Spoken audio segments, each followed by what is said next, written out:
I get a knock at the door, and here, two guys in a suit. I'm from the FBI.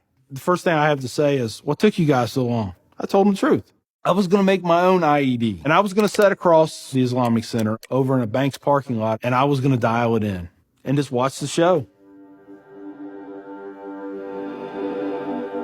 Growing up, I saw a movie, and it was Rambo. Rambo was tough, respected. He had intestinal fortitude. I said, that's what I want to do. I went off and joined the Marine Corps. I wanted the action. The first time I got shot at, I remember looking at my watch and I says, man, this time last year I was in English class.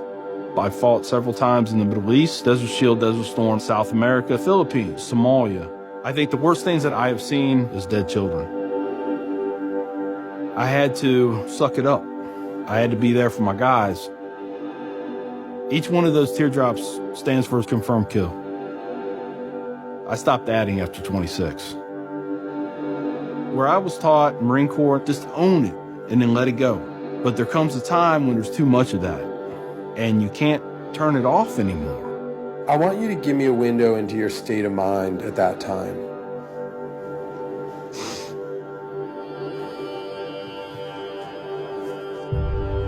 One time, my wife and I went to a DSW, and I saw in the distance these two women in black burqas in my store. I cried as I prayed for enough strength to go over there and break both their necks. I was just angry. I was just full of hate, and it just fed off itself. At that point, I was drinking a half-gallon of vodka every 2 days. I had devised a plan, create my own IED, homemade bomb, and I was going to set it off right outside the Muncie Islamic Center. 200 plus killed or injured. That was the plan. I saw an opportunity to do one last thing for my country. This was my rationale. I knew I would end up in a federal prison with a needle in my arm. I didn't care. My hatred of Islam, it was the only thing that was keeping me alive. So one day my daughter comes home, second grade maybe. She was telling me about this little boy who sat across from her. His mom came to get him. She said she had scarves on her, and she had a dress all the way down to her feet, and you couldn't see her on nothing but her eyeballs. At that point, I snapped. Started spewing things out of my mouth that should never be said in front of children or anything.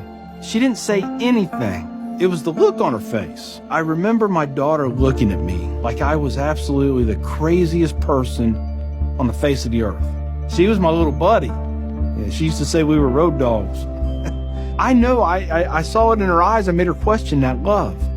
And that's when a light bulb came on.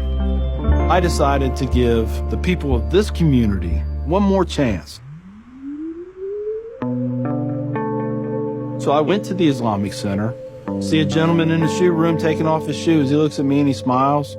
He said, "Can I help you?" And I said, "Yeah, I want you to teach me about Islam." So he went and he gave me a Quran. "Read this. Come back when you have questions." So I did.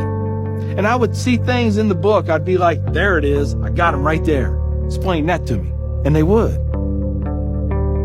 This was a kind of awakening. Long story short, 8 weeks after that first day I stepped into the Islamic Center, I became a Muslim.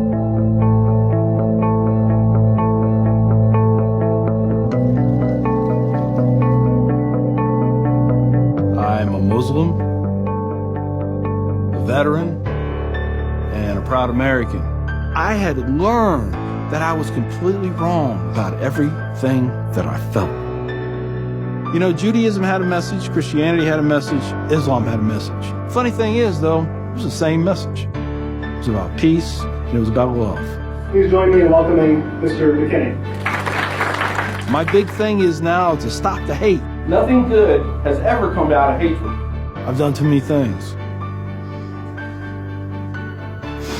I've hurt a lot of people.